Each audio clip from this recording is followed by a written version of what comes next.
Huset stod på en liten sluttning alldeles i utkanten av samhället. Det låg för sig själv med en vid utsikt över en stor del av West Countrys jordbruksbygder.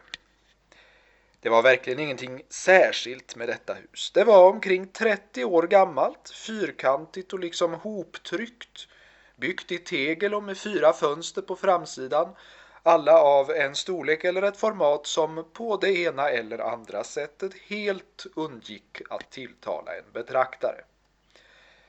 Den enda människa som hade någon som helst känsla för detta hus var Arthur Dent, och enda anledningen till att det var han var att han råkade bo där. Han hade bott där i nästan 3 år ända sedan han flyttade från London, därför att London gjorde honom nervös och grinig. Han var också omkring 30, lång och mörk och aldrig helt tillfreds med sig själv. Det som brukar plåga honom mest var att folk alltid brukar fråga honom varför han såg så plågad ut. Han jobbar på den lokala radiostationen. Detta brukar han säga till sina vänner var betydligt intressantare än de trodde att det var. Och det var det också. De flesta han kände jobbar med reklam.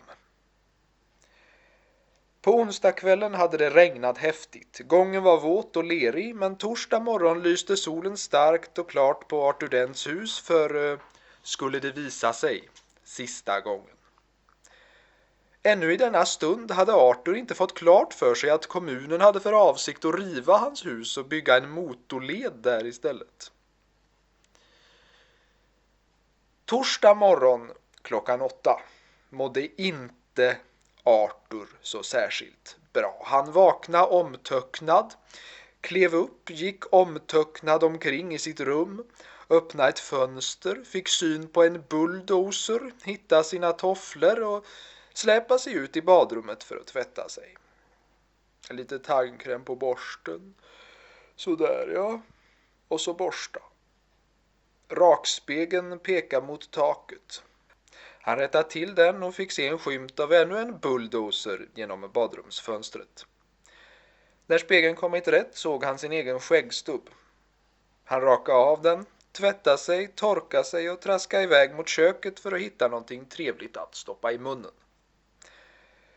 Kastrullen, kontakten, kylskåpet, mjölken, kaffet.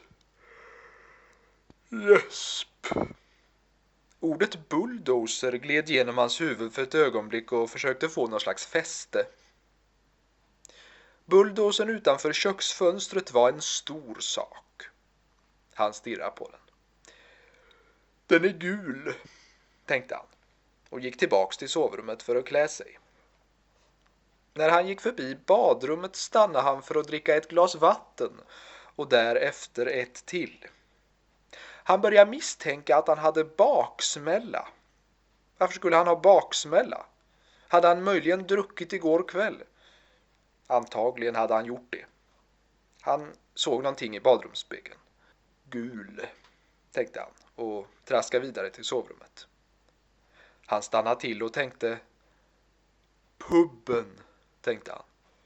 Ja jävlar, pubben. Han mindes vagt att han hade varit förbannad.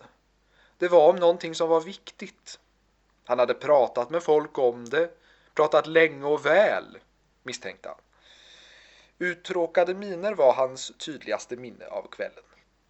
Det var någonting om en ny motorled som han just fått höra om. Den hade varit på gång i månader men ingen tycktes känna till det.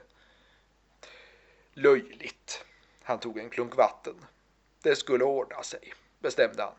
Ingen ville ha en motorled där. Kommunen hade inget stöd för någonting sånt. Det skulle ordna sig. Men en jävla baksmälla hade den skaffat honom i alla fall. Han tittade sig i spegeln. Räckte ut tungan. Gul, tänkte han. Ordet gul gled genom hans huvud och försökte hitta ett fäste. 15 sekunder senare var han utanför huset och låg på marken framför en stor bulldozer som kom körande upp för hans trädgårdsgång. Mr. L. Prosser var, som man säger, inte mer än en människa. Med andra ord var han en kolbaserad tvåbent livsform med sina rötter i apsläktet. Vidare var han 40 år, fet och pussig och i kommunal tjänst. Märkligt nog, men det visste han inte, var han ättling i rakt nedstigande led till Djingis khan. Även om mellanliggande generationer och rasblandningar hade mixtrat till hans gener så att inga tydliga mongolska drag fanns kvar. De enda spåren hos Mr. L. Prosser av hans mäktige förfader var det kraftigt markerade bukpartiet och en viss förkärlek för små pälsmössor. Han var knappast en stor krigare. I själva verket var han en nervös och ängslig person. Idag var han mer nervös och ängslig än vanligt eftersom någonting gått helt snett med jobbet, som var att se till att Arthur Dents hus röjts ur vägen innan dagen var slut. Lägg av med det där nu, Mr. Dent, sa han. Ni har ingenting att hämta här. Man kan inte ligga framför en bulldozer i evighet. Han försökte få sina ögon att skjuta vilda blixtar, men det kom liksom ingenting ur dem. Arthur låg i leran och skvätte på honom. Kom an bara, sa han. Vi får se vem som rostar först. Ni kommer att bli tvungen att acceptera detta, sa Mr. Prosser och snurrade pälsmössan runt på sitt huvud. Denna motorled måste byggas och den ska byggas. Första gången jag har hört talas om den, sa Arthur. Varför måste den byggas? Mr. Prosser hötte med fingret åt honom en stund. Sen slutade han och stoppade undan fingret. Vad menar ni med det? Varför den ska byggas? Det ska bli en motorled. Motorleder är till för att byggas. Motorleder är anordningar som gör det möjligt för somliga människor att mycket fort ta sig från punkt A till punkt B, medan andra människor kan ta sig mycket fort från punkt B till punkt A.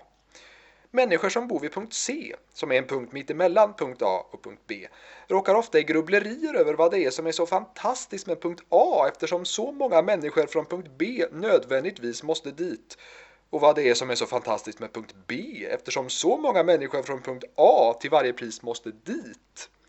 De önskar ofta att folk en gång för alla kunde bestämma sig för var fan de vill vara någonstans. Mr. Prosser önskade att han vore vid punkt D.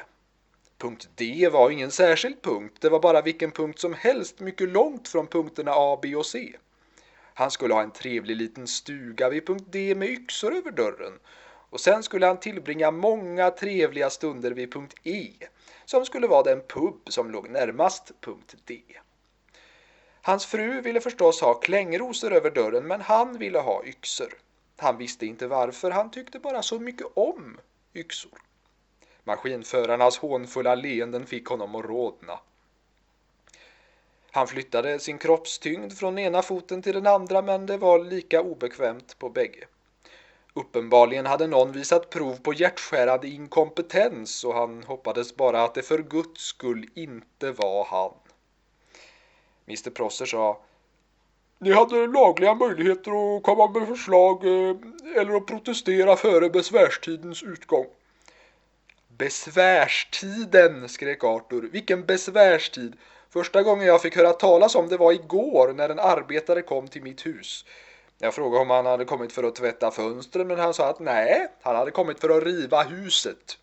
Ja, det sa han ju inte med detsamma förstås. Åh nej då. Först torkade han av några fönster och krävde mig på en 100. Sen sa han det.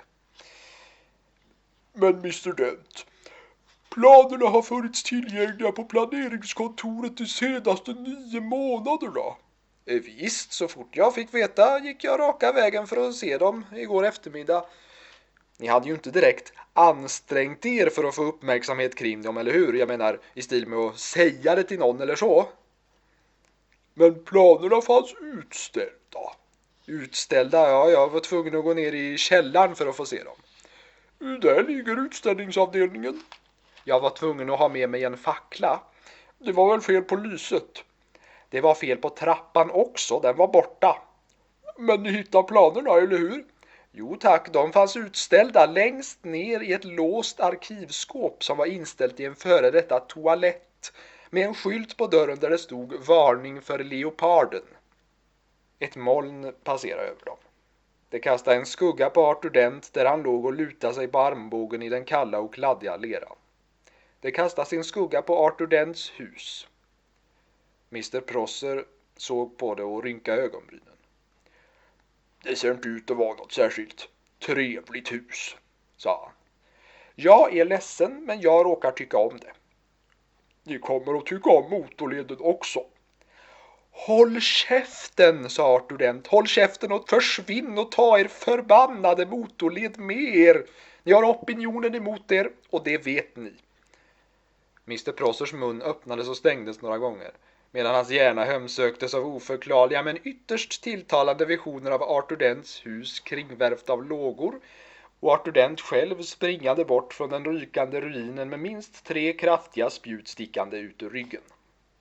Mr. Prosser besvärades ofta av sådana visioner och de gjorde honom mycket nervös. Han kom av sig för ett ögonblick, men sen samlade han ihop sig.